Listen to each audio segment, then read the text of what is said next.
A arte paleocristã ou arte cristã primitiva antecede a arte medieval e é a arte dos primeiros cristãos. A fase catacumbária nasceu ainda durante o Império Romano. A arte paleocristã é uma arte desenvolvida durante este império, durante a decadência do Império e depois do Império Romano, durante o primeiro período das invasões bárbaras. Ainda durante o Império Romano, o primeiro imperador cristão, Constantino, mostra uma mudança muito importante no seu Arco do Triunfo. Os Arcos do Triunfo foram uma grande inovação e também era uma forma artística de prestar homenagem às grandes vitórias dos imperadores. Esses arcos eram altamente decorados. O imperador Constantino fez algumas alterações no Arco do Triunfo. Os círculos. Os círculos são as primeiras representações plásticas do cristianismo, porque o círculo representa a idade de Cristo, porque não tem princípio nem fim. É uma forma perfeita que representa o todo. Todas as coisas cabem dentro do círculo. Por isso, círculo significa cristão, Cristo. A cultura cristã começa a mudar aos poucos a cultura plástica da época romana. A igreja cristã chegou até os dias de hoje. Depois da queda do Império Romano, foi a igreja que manteve a língua e os conceitos de arte clássica daquela época. Os bárbaros eram, na sua maior parte, analfabetos.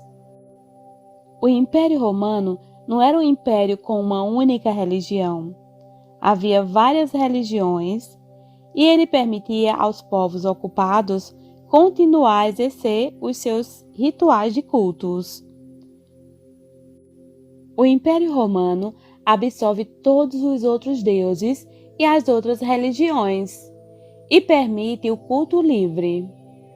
Era um império totalmente liberal no sentido religioso. Uma dessas religiões era a religião cristã.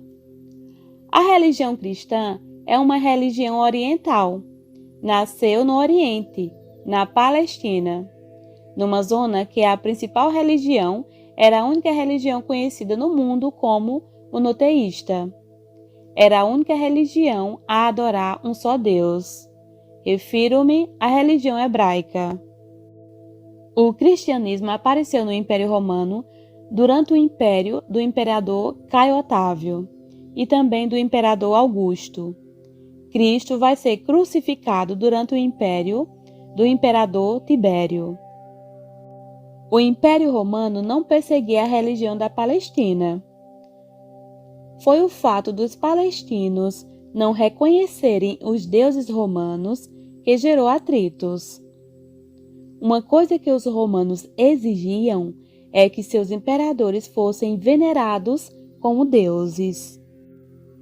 Tanto os hebraicos como os cristãos se recusavam a adorar os imperadores romanos, e foi aqui que nasceu os conflitos.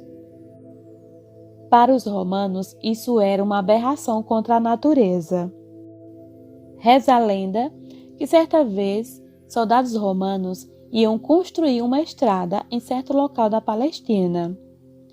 E o sacerdote foi conversar com esses soldados, explicando que eles não poderiam construir a estrada ali, porque ali tinha estado o profeta.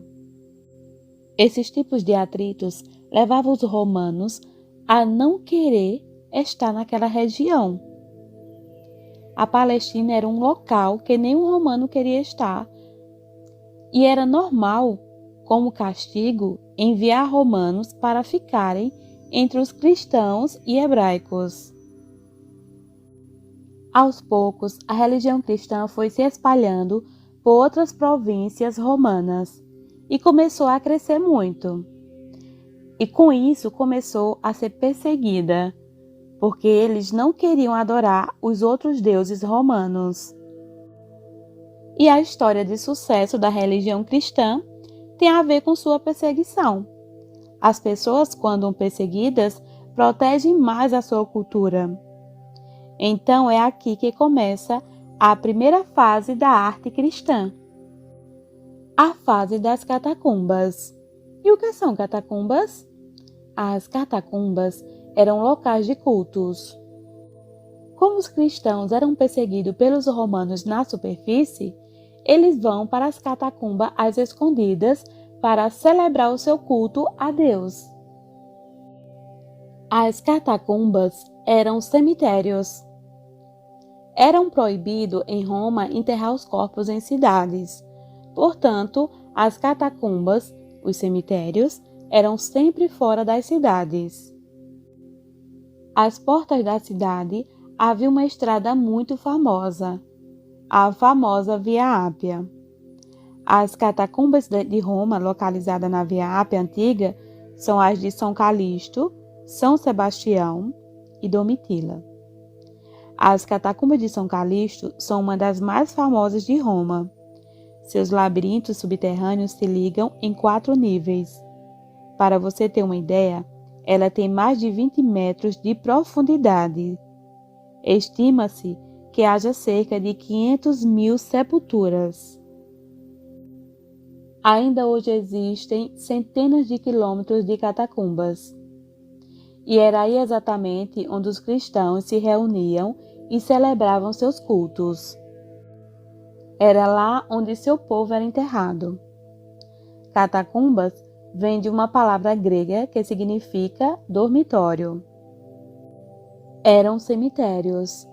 Eram nas catacumbas que se encontravam os corpos dos mártires. Os romanos queimavam os corpos e os cristãos eram contra a cremação dos corpos. Essas caixas empilhadas eram onde colocavam o sarcófago, os caixões. As catacumbas eram enormes túneis subterrâneos. As paredes tinham aproximadamente 3 metros de altura, onde eram cavados as lóculas. As lóculas significa sepultura, sepultura dos mortos. Normalmente tinham tampa de mármore e a inscrição na tampa, não mais que o nome do corpo que ali estava. As zonas mais amplas, que são os arcócilos não ficavam nos cubículos, mas nos espaços mais amplos. Normalmente era neste local que faziam os cultos cristãos. Aqui, os primeiros cristãos resolveram enfeitar. Segundo algumas investigações recentes de manuscrito do Mar Morto, o povo cristão tinha um forte componente esotérico, mágico e de cura, que era transmitida oralmente e em segredo para que dela não ficasse registro de que outros, não cristãos, se pudessem apropriar. Na medida que o cristianismo se vai institucionalizando, saindo das catacumbas e sendo religião de poder imperial, tudo vai ser feito para apagar esse período e recriar uma nova religião institucional e poderosa. Uma das grandes referências dessa mudança é Santo Agostinho, ou Agostinho de Hipona. Houve outros anteriormente, mas não com a mesma importância deste. Considerado um dos primeiros doutores da Igreja. Nesses cultos, eles também se reuniam para comer e para dividir o pão e o vinho, como na última ceia. Foi aqui que apareceu as primeiras pinturas. Existe aqui uma transição da arte clássica greco-romana para algo diferente. Existe uma apropriação dos movimentos do paganismo, da cultura clássica, pelos personagens do cristianismo. É uma arte paleocristã.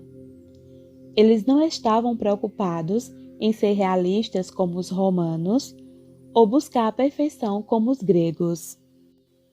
Eles desclassificavam a aparência, o corpo. Essa arte nada tem a ver com a greco-romana. Para os cristãos, o que era importante era o que estava dentro, a fé e a alma.